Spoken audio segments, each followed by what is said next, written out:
Hello, I am Harsh Kumar Manihar and welcome to the Alchemist सही learning platform. तो आज जो है हम और 5 क्वेश्चन जो है उसको सॉल्व करेंगे 11 to 15। This is also from the inorganic section, right? So what is the question? Question number 11, that which of the following molecule is known as inorganic graphite, right? तो आपको पता होना चाहिए, ये मेमोरी बेस्ड क्वेश्चन है, that your B3N3 is known as your inorganic graphite, right? फिर आपका B3N3H6 जो है वो आपका होता है बोराजिन, या फिर आप इसको कैसे जानोगे, inorganic inorganic benzene, right? Inorganic benzene होता है और ये आपका होता है इनऑर्गेनिक ग्रेफाइट, राइट? तो ये मेमोरी बेस्ड क्वेश्चन था, डायरेक्ट आपको पूछ लिया था। S4N4 का कुछ लेना देना नहीं है, ये आपका सल्फाजिन है, ये आपका फोस्फाजिन है, राइट? और ये आपका B3N3H6 का रिड्यूस्ड फॉर्म है, तो ये इनऑर्गेनिक बेंजीन भी नहीं बोल सकते इसको। उसको रिड्यूस करने के बाद आपको ये प्रोडक्ट मिलता है, राइट? तो that's why your D option is your correct option. फिर आपका 12 नंबर क्वेश्चन क्या है, the total number of possible geometrical isomer.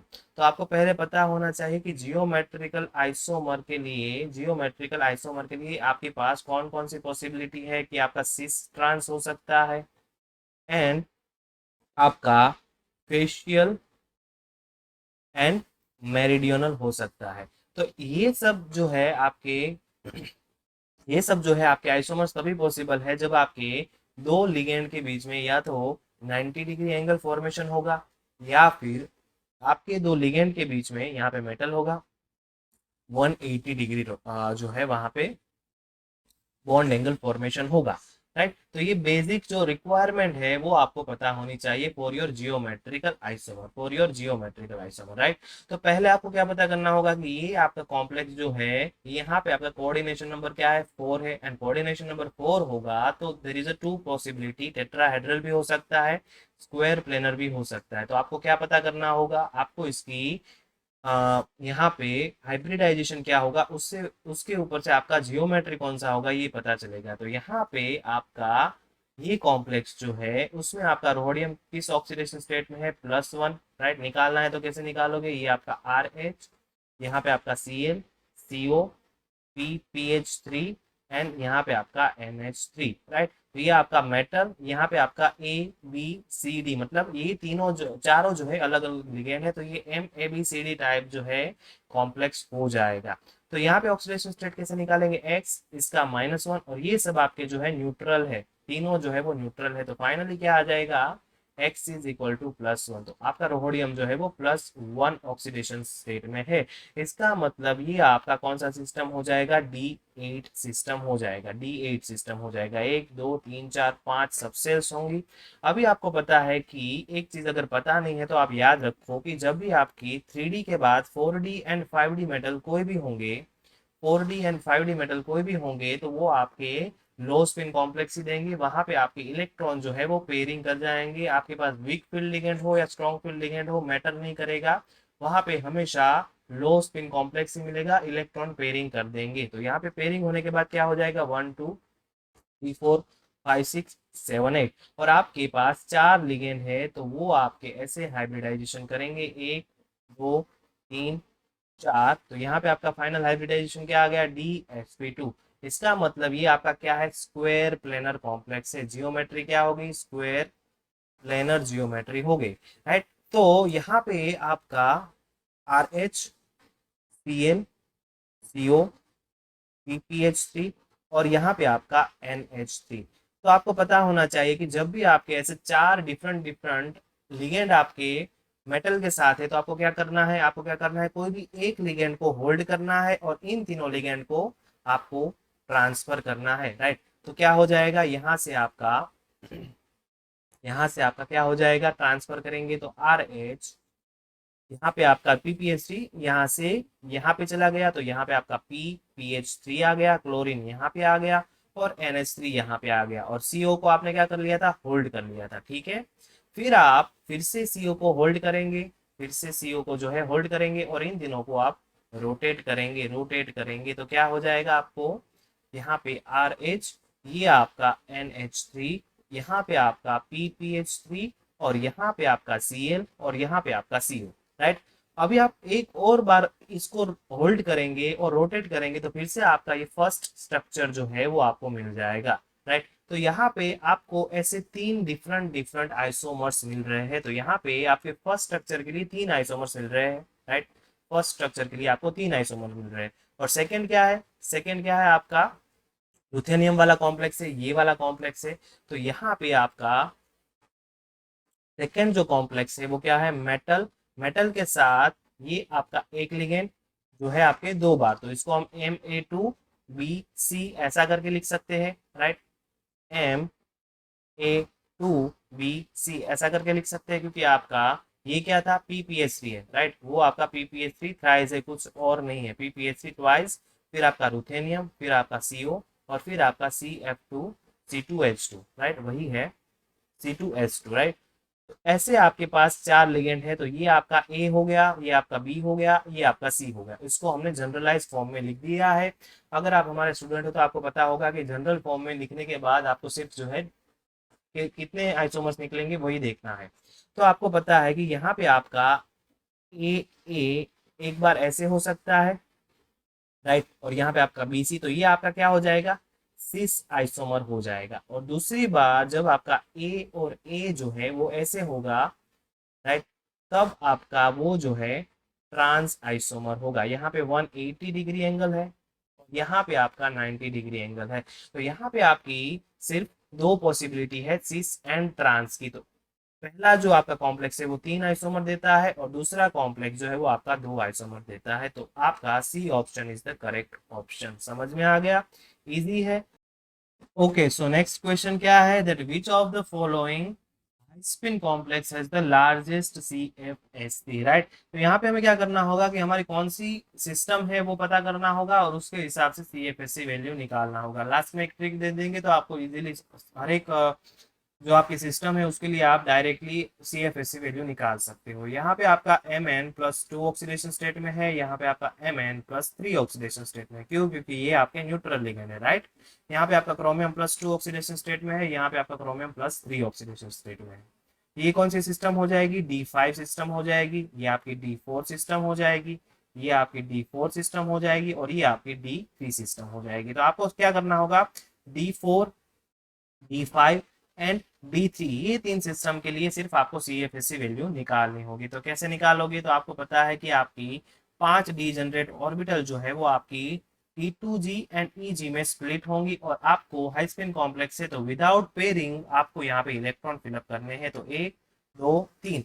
अगर लो स्पिन कॉम्प्लेक्स होता तो यहीं पे आपका फोर्थ इलेक्ट्रॉन आ जाता, बट ये आपका हाई स्पिन कॉम्प्लेक्स यहाँ पे बोल दिया है तो यहाँ पे पेयरिंग नहीं होगा, फोर्थ इलेक्ट्रॉन यहाँ पे चला जाएगा। तो फाइनली CFSC क्या आ जाएगा, CFSC का फॉर्मूला क्या है, -0.4 into the number of electron in your T2G orbital plus 0.6 in the number of electron in your EG orbital, right. तो यहाँ पे आपका -0.4 इंटू T2G ऑर्बिटल में कितने इलेक्ट्रॉन है, 3 इलेक्ट्रॉन है, और आपके EG ऑर्बिटल में कितने इलेक्ट्रॉन है, 1 इलेक्ट्रॉन है। तो यहाँ पे 1, तो फाइनली क्या आ गया, -1.2, 4 इंटू 3 आपका 12, और यहाँ पे पॉइंट में है तो 1.2 -1.2 प्लस 0.6, तो फाइनली क्या आ गया, -0.6 डेल्टा ऑक्टाहेड्रल। ठीक है, समझ में आ गया। अभी आपकी D5 सिस्टम जो है उसमें आपके इलेक्ट्रॉन कैसे फिलअप होंगे, यहाँ पे आपका EG, यहाँ पे आपका T2G, राइट। और कितने, 5 इलेक्ट्रॉन है तो फिलअप कर देते हैं 1 2 3 4 और 5। तो फाइनली CFSC वैल्यू कैसे निकलेगी, क्या करना है हमें, -0.4 number of electron in T2G कितने हैं, 3, plus 0.6 number of electron in EG कितने हैं, 2। तो फाइनली क्या निकल गया, ये आपका -1.2 प्लस 1.2, तो ये आपका 0 डेल्टा ऑक्टाहेड्रल हो गया। और अभी D3 के लिए हम निकालेंगे तो क्या हो जाएगा, ये आपका EG और यहाँ पे आपका ये T2G है, राइट। और इलेक्ट्रॉन फिलअप कर देंगे, कितने इलेक्ट्रॉन है, 3 इलेक्ट्रॉन है, तो 1 2 एंड 3। तो यहाँ पे आपका CFSC क्या निकल जाएगा, number of electron in your T2G कितने हैं, 3 है, plus 0.6 and number of electron in EG कितने हैं, 0 है। तो यहाँ पे क्या आ जाएगा, -1.2 और ये आपका 0। तो फाइनली -1.2 डेल्टा ऑक्टाहेड्रल। तो जब भी आप CFSE वैल्यू देखेंगे तो आपको सिर्फ वैल्यू पे फोकस करना है, नहीं कि आगे के माइनस साइन पे, राइट। तो जितना बड़ा वैल्यू होगा उतना आपका CFSE जो है वो ज्यादा है, राइट। तो यहाँ पे आपका सबसे ज्यादा CFSE क्या कहाँ पे आ रहा है, 1.2 डेल्टा ऑक्टाहेड्रल। तो D3 का जो है CFSE सबसे ज्यादा है, सो that's why your D option is the correct option. तो यहाँ पे ट्रिक क्या याद रखना है कि आपकी D1, D2, D3, D4, D5, D6, D7, D8, D9 and D10 और हाई स्पिन कॉम्प्लेक्स जब भी होगा तब आपको ये डायरेक्टली याद रख लेना है, 0.4 delta octahedral, minus 0.8 delta octahedral, minus 1.2 delta octahedral, minus 0.6 delta octahedral and 0 delta octahedral. तो यहाँ पे आपकी D4 सिस्टम अगर आपको पता चल गई, याद है आपको, तो पता चल जाएगा 0.6 है, राइट। और आपको D5 के लिए क्या है, 0 है, और आपकी D3 के लिए क्या है, 1.2 है। इजीली आप आंसर निकाल सकते हो, टाइम आपका बच जाएगा। लिखना है तो स्टॉप करके ये लिख लो। सो नेक्स्ट क्वेश्चन क्या है, among the following pairs the oxidation state of metal ion will be highest। तो हर एक का ऑक्सीडेशन स्टेट हमें निकालना है। तो यहाँ पे क्या आ जाएगा, निकल Cl4 के लिए पहला हमारा क्या है, निकल Cl4। तो इजीली आपको ऑक्सीडेशन स्टेट निकालना है, निकल का निकालना है, तो यहाँ पे X कर दो। निकल के लिए क्या कर दो, निकल का निकालना है तो निकल के लिए आपका X कर दो, X। ये आपका क्या है, एनाइनिक, तो यहाँ पे -4 इज इक्वल टू चार्ज क्या है, -2। तो फाइनली क्या निकल जाएगा, X इज इक्वल टू -2 +4, तो यहाँ पे +2। तो यहाँ पे आपका निकल +2 ऑक्सीडेशन स्टेट में है। फिर कोबाल्ट का आपको निकालना है तो X -4 -1, तो यहाँ पे क्या आ जाएगा, X -1 +4, तो ये आपका हो जाएगा +3। तो यहाँ पे आपका कोबाल्ट जो है वो +3 ऑक्सीडेशन स्टेट में है, निकल +2 ऑक्सीडेशन स्टेट में है। वैसे ही अगर आप ये जो है हटा देते हैं हम, ओके। तो यहाँ पे आपके MnO2 का अगर आपको निकालना है तो क्या आ जाएगा, Mn का निकालना है तो वो आपका XO जो होता है वो -2 होता है, तो 2 का क्या हो जाएगा, -4, और कोई चार्ज नहीं है तो 0। तो finally X is equal to +4। तो यहाँ पे आपका Mn +4 ऑक्सीडेशन स्टेट में है। फिर आपका FeCl3 का आपको निकालना है तो X इसका -3 इज इक्वल टू 0, तो X इज इक्वल टू +3। तो यहाँ पे आपका Fe +3 ऑक्सीडेशन स्टेट में है, ठीक है। फिर यहाँ पे आप सी में देखेंगे तो MnO4 माइनस, तो यहाँ पे क्या आ जाएगा, X -8, 4 इंटू 2 8 हो जाए, और आपके कॉम्प्लेक्स के ऊपर माइनस साइन है तो यहाँ पे इज इक्वल टू -1 हो जाएगा। तो फाइनली क्या मिलेगा, X इज इक्वल टू -1 +8, तो ये आपका +7 हो जाएगा। तो यहाँ पे आपका Mn +7 ऑक्सीडेशन स्टेट में है। फिर आपका क्या है, CrO2 Cl2, तो ये क्या आ जाएगा, Cr का निकालना है तो क्रोमियम, और इसका क्या आ जाएगा, ऑक्सीजन का एक का -2, दो का -4, क्लोरीन का -2 इज इक्वल टू 0। तो फाइनली क्या आ जाएगा, X इज इक्वल टू 4 +2 +6, ठीक है। तो यहाँ पे आपका क्रोमियम का +6 आ रहा है। और यहाँ पे अगर आप निकालोगे तो ये आपका एनायनिक लिगेंड है, तो -6 जो है, X -6 -3 इज इक्वल टू के इस तरफ चला जाएगा तो +6 हो जाएगा, फाइनली +3 आ जाएगा। तो इसका +3 आएगा और इसका भी +3 आएगा। तो यहाँ पे आपको क्या पूछा है, दैट हाईएस्ट ऑक्सीडेशन स्टेट कहाँ पे होगा, तो आपने देख लिया कि यहाँ पे +7 है, यहाँ पे +6 है, which is the highest oxidation state among 4 of the option. तो C is your correct option. Oxidation state निकालना बहुत इजी है, देख लिया आपने, सिर्फ आपको पता होना चाहिए कौन सा न्यूट्रल लिगेंड है, कौन सा एनायनिक लिगेंड है, ठीक है। फिर आपका नेक्स्ट क्वेश्चन क्या है, that hexa aqua manganese. Hexa aqua manganese मतलब क्या हो गया, हेक्सा एक्वा मतलब H2O 6 टाइम, मैग्नीज मतलब Mn हो गया। और क्या बोला है यहाँ पे, ऑक्सीडेशन स्टेट +2, मतलब यहाँ पे आपका +2, ये आपका क्या है, न्यूट्रल लिगेंड है, तो ये आपका Mn जो है वो +2 ऑक्सीडेशन स्टेट में आ जाएगा। तो यहाँ पे आपको थोड़ा कंफ्यूज कहाँ पे किया है, that high spin complex consist of 4 electronic transition with 6A1G ground state। तो यहाँ पे आपको सिर्फ क्वेश्चन इतना पूछा है कि Laporte allowed and spin allowed transition कितने हैं या फिर है या नहीं है। तो आपको सिर्फ इतना पता लगाना है वहां पे कि in this complex Laporte and spin transition जो है वो अलाउड है या फॉरबिडन है, और कुछ भी यहाँ पे आपको देखना नहीं है। ये 6A1G से आपको जो है कंफ्यूज नहीं होना है, राइट। तो आपका Mn+2 जो है, Mn+2 जो है वो क्या है, हाई स्पिन कॉम्प्लेक्स आपको बोल दिया है।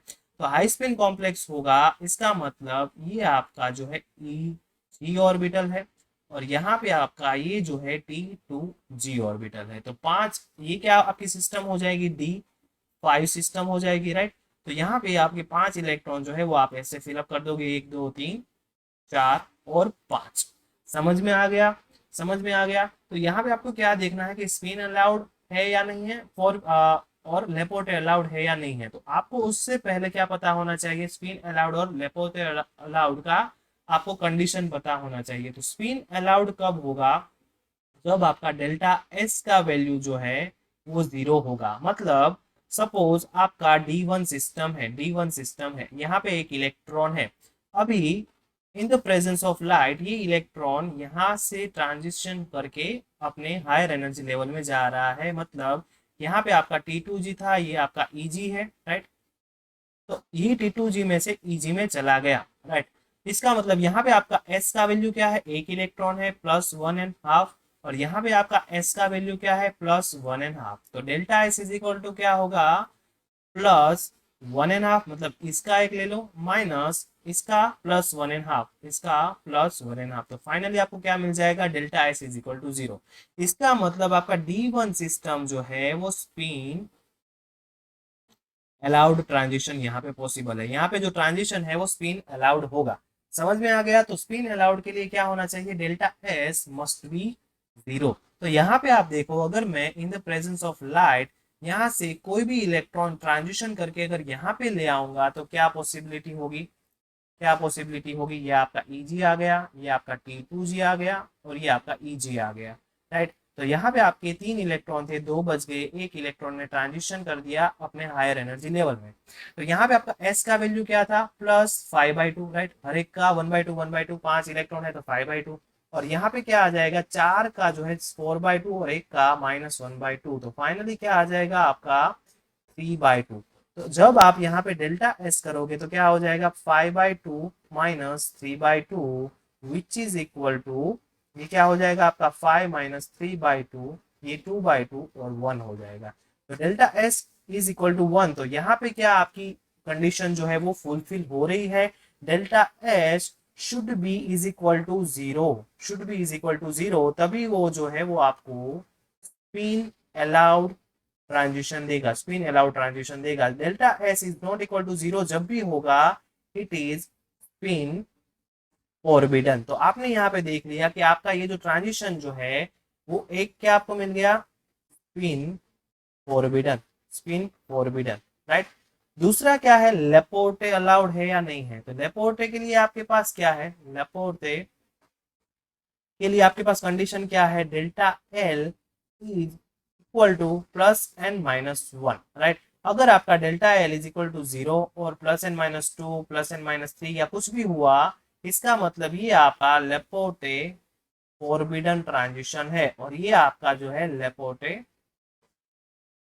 अलाउड ट्रांजिशन है। तो अलाउड ट्रांजिशन के लिए आपके पास कंडीशन क्या है कि delta L should be plus और -1। तो ये कैसे होगा, S-P-D-F, राइट। ये आपका क्या होता है, जीरेड, ये आपका अनजीरेड, ये आपका जीरेड, और ये आपका अनजीरेड, राइट। तो आपका पॉसिबल ट्रांजिशन कौन कौन सा हो सकता है, आपका पॉसिबल ट्रांजिशन कौन कौन सा हो सकता है, अगर आपने अच्छे से लेपोर्टे अलाउड और स्पिन अलाउड का अगर पढ़ा है तो आपको पता होगा कि आपका लेपोर्टे अलाउड जो है वो आपका जीरेड टू अनजीरेड जो होगा वो पॉसिबल होगा। जीरेड टू अनजीरेड जो होगा ये आपका अनजीरेड है, राइट।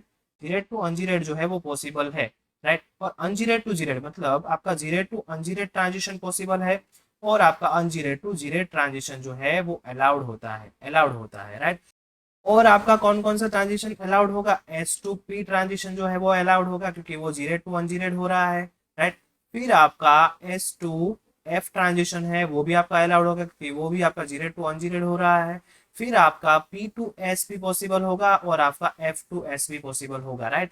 बट आपका कौन कौन सा फॉरबिडन होगा, S2S ट्रांजिशन फॉरबिडन होगा क्योंकि वो जीरो टू जीरो हो रहा है, P2P फॉरबिडन होगा, फिर आपका D2D ट्रांजिशन फॉरबिडन होगा, F2F ट्रांजिशन फॉरबिडन होगा, राइट। ये सब ट्रांजिशन जो है वो आपके लेपोर्टे फॉरबिडन होते हैं। तो आपने यहाँ पे देखा कि ये आपका जो है डी ऑर्बिटल है, राइट, और ये आपका डी ऑर्बिटल स्प्लिट हो रहा है, ये आपका डी ऑर्बिटल स्प्लिट हो रहा है। तो यहाँ पे आपका ट्रांजिशन क्या हो रहा है, in short D to D transition हो रहा है, डी टू डी ट्रांजिशन हो रहा है। और as the rule of your Laporte, D2D transition is forbidden, right? और दूसरे वे में अगर आपको कहना है तो यहाँ पे आपका जीरेड है और यहाँ पे भी आपका जीरेड है, और जीरेड टू जीरेड ट्रांजिशन जो है वो क्या होते हैं, forbidden, forbidden. Gerade to gerade and ungerade to ungerade transition जो है वो आपके फोरबिडन होंगे। So that's why your complex having the spin forbidden and Laporte forbidden transition. समझ में आ गया? तो ये आपका जनरल कंडीशन था, थोड़ा लेंथी क्वेश्चन हो गया बट कॉन्सेप्ट समझना यहाँ पे ज्यादा इंपॉर्टेंट है कि लेपोर्टे अलाउड में आपका जो सिलेक्शन रूल होगा वो प्लस और -1 होगा, और आपके स्पिन जो सिलेक्शन रूल है वो आपका इज इक्वल टू 0 होगा, राइट। यहाँ पे कौन कौन से फॉरबिडन और कौन कौन से अलाउड है मैंने सब आपको बता दिया। तो यहाँ पे आपका आंसर क्या हो सकता है, that 2 Laporte allowed and 2 spin allowed transition. तो अलाउड तो है नहीं, यहाँ पे भी अलाउड नहीं है तो ये भी निकल जाएगा, यहाँ पे भी अलाउड नहीं है तो ये भी निकल जाएगा। तो आपका क्या है, all are Laporte forbidden and spin forbidden transition, so that's why your D is right option। समझ में आ गया? ठीक है, तो ये आपके हो गए 11 to 15 क्वेश्चन। नेक्स्ट वीडियो में हम 16 to 20 क्वेश्चन का जो है सॉल्यूशन लाएंगे। तो बने रहिए हमारे साथ, subscribe our channel and if you like this video then share it with your friends so they can also get the benefit, right. मिलते हैं नेक्स्ट लेक्चर में, तब हम देखेंगे नेक्स्ट 5 क्वेश्चन।